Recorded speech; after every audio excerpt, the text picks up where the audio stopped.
জনগণের দাবির পরিপ্রেক্ষিতে সরকার জ্বালানি তেলের দাম বাড়িয়েছে, বললেন রিজভী। আসন্ন ঈদে নতুন বাস ভাড়া কার্যকর হবে।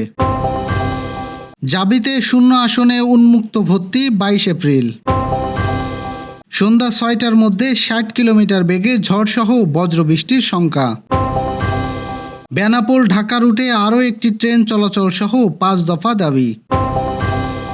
যশোরে প্রধানমন্ত্রীর আগমনকে কেন্দ্র করে বিএনপির লিফলেট বিতরণ।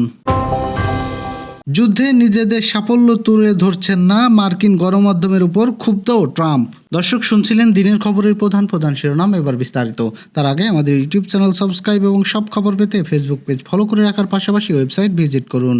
পর্যাপ্ত জ্বালানি সরবরাহ নিশ্চিত করা এবং জনগণের চাহিদার কথা বিবেচনা করেই জ্বালানি তেলের দাম কিছুটা বৃদ্ধি করা হয়েছে বলে মন্তব্য করেছেন বিএনপি সিনিয়র যুগ্ম মহাসচিব রুহুল কবির রিজভী। রাজধানীর নয়াপল্টনে বিএনপির কেন্দ্রীয় কার্যালয়ে সাবেক নেতা ইলিয়াস আলীর সন্ধানের দাবিতে আয়োজিত আলোচনা ও দোয়া মাহফিলে তিনি এসব কথা বলেন। জ্বালানি তেলের দাম বৃদ্ধি প্রসঙ্গে রিজভী বলেন, জনগণের দাবির পরিপ্রেক্ষিতে পর্যাপ্ত সরবরাহ নিশ্চিত করতে জ্বালানি তেলের দাম কিছুটা বাড়ানো হয়েছে। আন্তর্জাতিক বাজারের স্থবিরতা, হরমুজ প্রণালী নিয়ে চলমান উত্তেজনা আবহ এবং পার্শ্ববর্তী দেশগুলোর জ্বালানি তেলের আকাশচুম্বী মূল্যের প্রেক্ষাপটে সরকার এই সিদ্ধান্ত নিতে বাধ্য হয়েছে। তিনি আরও উল্লেখ করেন, বর্তমান সরকার চায়নি জ্বালানির দাম বৃদ্ধি করতে, এমনকি পরিস্থিতির চাপে বাধ্য না হওয়া পর্যন্ত সরকার দাম নিয়ন্ত্রণে রাখার সর্বোচ্চ চেষ্টা করেছে। আসন্ন ঈদুল আজহায় নতুন বাস ভাড়া নির্ধারণ করা হবে বলে জানিয়েছেন প্রধানমন্ত্রীর পলিসি অ্যান্ড স্ট্রবেরি বিষয়ক উপদেষ্টা জাহিদুর রহমান। তিনি জানান, জ্বালানির মূল্যবৃদ্ধির পরিপ্রেক্ষিতে সামঞ্জস্য রেখে পরিবহনের ভাড়া বৃদ্ধির আলোচনা চলছে। মঙ্গলবার রাজধানীতে এক ব্রিফিংয়ে সাংবাদিকদের এসব কথা জানান তিনি। জাহিদুর রহমান বলেন, ভাড়া নিয়ে একটা সংকট হচ্ছে, আপনারা জানেন, যেহেতু জ্বালানি মূল্য বৃদ্ধি করা হয়েছে তাই এখন সামঞ্জস্য রেখে পরিবহনের ভাড়া বৃদ্ধির আলোচনা চলছে। আমরা আশা করি এটা যৌক্তিকভাবে হবে। তিনি বলেন, জটিলতা নিরসনে প্রয়োজনে এসি বাসের ভাড়া 2 বা 3 স্তরে নির্ধারণ করা হবে। আসন্ন ঈদে সেটা কার্যকর করা হবে। জগন্নাথ বিশ্ববিদ্যালয়ে 25-26 শিক্ষাবর্ষে স্নাতক ও এবিএম প্রথম বর্ষের শূন্য আসন পূরণে ভর্তি বিজ্ঞপ্তি প্রকাশ করা হয়েছে। প্রকাশিত তালিকায় থাকা এবিসি এবং ডি ইউনিটের বিষয়পত্র শিক্ষার্থীদের আগামীকাল বুধবারের মধ্যে ভর্তি প্রক্রিয়া সম্পন্ন করতে হবে। মঙ্গলবার বিশ্ববিদ্যালয়ের ভারপ্রাপ্ত রেজিস্ট্রার অধ্যাপক মোহাম্মদ গিয়াসউদ্দিন স্বাক্ষরিত এক বিজ্ঞপ্তিতে এই তথ্য জানানো হয়। বিজ্ঞপ্তিতে বলা হয়, আগামীকাল সকাল 8টা থেকে দুপুর 2টা পর্যন্ত বিশ্ববিদ্যালয়ের ওয়েবসাইটে নিজ নিজ প্যানেলে লগ ইন এবং অনলাইন ফর্ম পূরণ এবং ফি জমা দেওয়া যাবে। একই দিনে সকাল 8টা থেকে বেলা 3টার মধ্যে সরাসরি সংশ্লিষ্ট ডিল অফিসে উপস্থিত হয়ে প্রয়োজনীয় কাগজপত্র জমা দিয়ে ভর্তি নিশ্চিত করতে হবে।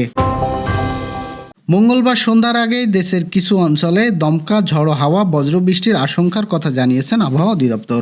মঙ্গলবার দুপুরে দেশের অভ্যন্তরীণ নদী বন্দরের জন্য জারি করা এক সতর্কবার্তায় এ তথ্য জানানো হয়। আবহাওয়া অধিদপ্তরের পূর্বাভাস অনুযায়ী ময়মনসিংহ, সিলেটের উপর দিয়ে পশ্চিম বা উত্তর পশ্চিম দিক থেকে ঘন্টায় 45 থেকে 60 কিলোমিটার বেগে অস্থায়ীভাবে দমকা ঝড়ো হাওয়া বয়ে যেতে পারে। এর সঙ্গে থাকতে পারে বৃষ্টি কিংবা বজ্রবৃষ্টি। অল্প সময়ের জন্য হলেও স্থানীয়ভাবে তীব্র আকার ধারণ করতে পারে। এ পরিস্থিতিতে সকাল 9টা থেকে সন্ধ্যা 6টা পর্যন্ত সংশ্লিষ্ট নদীবন্দরকে 1 নম্বর সতর্কতার সংকেত দেখিয়ে যেতে বলা হয়েছে।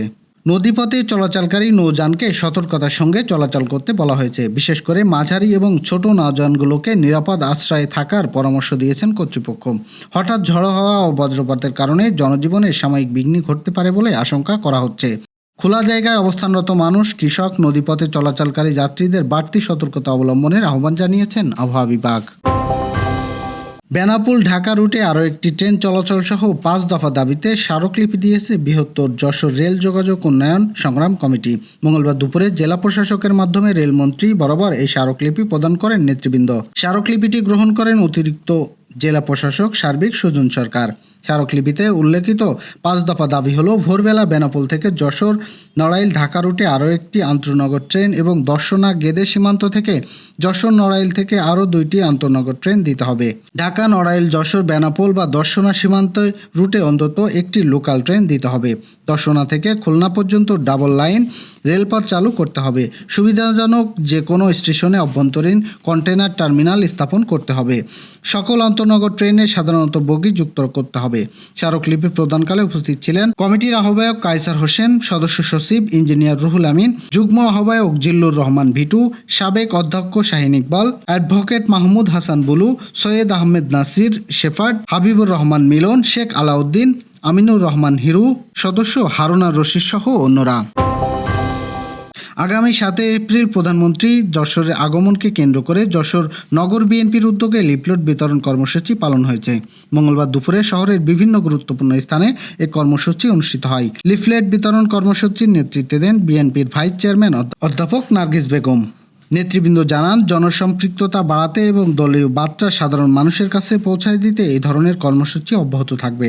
তারা বলেন, দেশের বর্তমান রাজনৈতিক পরিস্থিতি সম্পর্কে জনগণকে সচেতন করাই কার্যক্রমের মূল উদ্দেশ্য।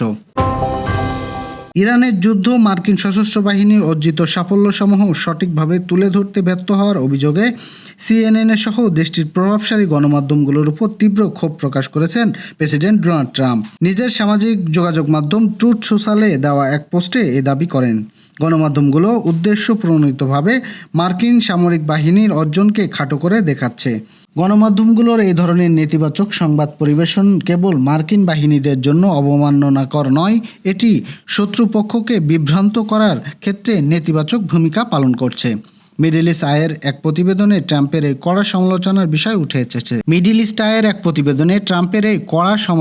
বিষয়টি উঠে এসেছে। দর্শক, এই ছিল এখনকার আয়োজন। পরবর্তী খবর দেখুন সন্ধ্যা 6টায়। এতক্ষণ সাথে থাকার জন্য ধন্যবাদ।